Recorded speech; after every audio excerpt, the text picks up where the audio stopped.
നമ്മൾ ഇനിയിപ്പോൾ ഒരു എഫക്റ്റ് സെൻസർ എഫക്റ്റ് എന്ന് പറയുന്ന ഒരു എഫക്റ്റ് ആഡ് ചെയ്യാൻ പോവാം. വളരെ വൈഡായിട്ട് യൂസ് ചെയ്യുന്ന ഒരു എഫക്റ്റാണിത്.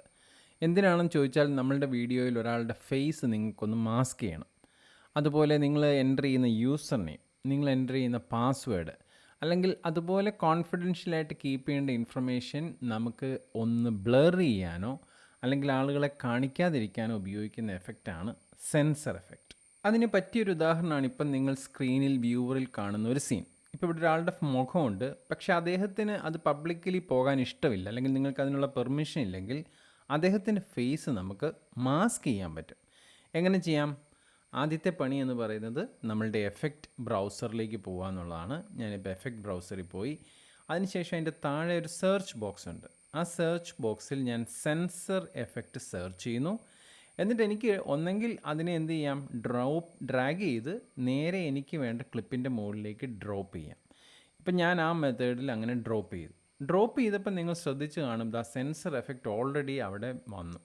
അതിൻ്റെ പ്രോപ്പർട്ടീസ് ഇൻസ്പെക്ടർ വിൻഡോയിലും നിങ്ങൾക്കിപ്പോൾ കാണാൻ പറ്റും. അപ്പോൾ ഇനി നമ്മൾ ഇൻസ്പെക്ടർ വിൻഡോ ഉപയോഗിച്ച് ഇതിനെ ഒന്ന് അഡ്ജസ്റ്റ് ചെയ്യാൻ പോവാം. ആദ്യത്തെ പ്രോപ്പർട്ടി എന്ന് പറയുന്നത് കണ്ടോ, സെൻസറിൻ്റെ ഇൻറ്റൻസിറ്റി എമൗണ്ട് നിങ്ങൾക്ക് കൂട്ടാനും എന്തേരെ ഭാഗം നിങ്ങൾക്ക് അൺക്ലിയർ ആക്കണമെന്ന് ഡിസൈഡ് ചെയ്യുന്നതാണ്. രണ്ടാമത്തെ ഭാഗം എന്ന് പറയുന്നത് സെൻസറിൻ്റെ തൊട്ട് താഴെ ഏത് വിധത്തിൽ ഇതിനെ അൺക്ലിയർ ആക്കണം എന്നുള്ളതാണ്. പിക്സലേറ്റ് എന്ന് പറയുന്ന ഒരു പോർഷനുണ്ട്, ബ്ലർ എന്ന് പറയുന്ന ഒരു പോർഷനുണ്ട്, അതുപോലെ ഡാർക്ക് ഉണ്ട്, അതുപോലെ നിങ്ങൾക്കൊരു സ്ക്വയർ ബ്ലാക്ക് ബോക്സ് നിങ്ങൾക്ക് ക്രിയേറ്റ് ചെയ്തുകൊണ്ട് മാസ്ക് ചെയ്യാം. അപ്പോൾ നിങ്ങളുടെ ഇഷ്ടമാണത്. ഞാൻ പിക്സലേറ്റ് എന്ന് പറയുന്ന ഓപ്ഷനാണ് ചൂസ് ചെയ്യുന്നത്. അതിനുശേഷം ഞാൻ വ്യൂവറിൽ വന്ന് ഈ എഫക്റ്റിനെ ഹോൾഡ് ചെയ്ത് ഇദ്ദേഹത്തിൻ്റെ മുഖത്തിന് മുകളിലായി ആ എഫക്റ്റിനെ ഇപ്പോൾ പ്ലേസ് ചെയ്യുവാണ്. അതിനുശേഷം എനിക്ക് അതിൻ്റെ റേഡിയസ് ഒക്കെ അഡ്ജസ്റ്റ് ചെയ്യാം. അതുപോലെ നിങ്ങൾക്ക് ഇവിടെ പിക്സലിൻ്റെ ഒരു ബൂസ്റ്ററുണ്ട്. ആ സ്ലൈഡർ അഡ്ജസ്റ്റ് ചെയ്യുന്നതനുസരിച്ച് കണ്ടോ അദ്ദേഹത്തിൻ്റെ ഫേസ് കൂടുതൽ ബ്ലർ ആവുന്നുണ്ടോ, അത് നമുക്ക് ഇവിടെ വേണമെങ്കിൽ തീരുമാനിക്കാൻ പറ്റും. ഇത്രയുമൊക്കെ ചെയ്ത ശേഷം ഞാനിപ്പോൾ ഇനി വന്ന് വേണമെങ്കിൽ നമുക്ക് പ്രിവ്യൂ ഒന്ന് കണ്ടു നോക്കാം. ഞാനൊന്ന് പ്ലേ ചെയ്ത് നോക്കിക്കേ, ഇത് കണ്ടോ, പിക്സൽ എന്ന് പറയുന്ന ആ ഭാഗം വർക്ക് ചെയ്യുന്നുണ്ട്. പക്ഷേ ഒരു ചലഞ്ച് നിങ്ങൾ കണ്ടു കാണും. എന്താ? പിക്സൽ സ്റ്റേഷനറി ആയിട്ട് ഒരു സ്ഥലത്ത് നിൽക്കുക ആ എഫക്റ്റ്. പക്ഷേ ആൾ മാറുന്നതനുസരിച്ച് ആ പിക്സൽ മാറുന്നില്ല. അതൊരു അപകടമാണ്. കാരണം അദ്ദേഹത്തിൻ്റെ ഫേസ് അപ്പോൾ കാണാൻ പറ്റും. അപ്പോൾ ഈ ഒരു പ്രശ്നം എങ്ങനെ പരിഹരിക്കും?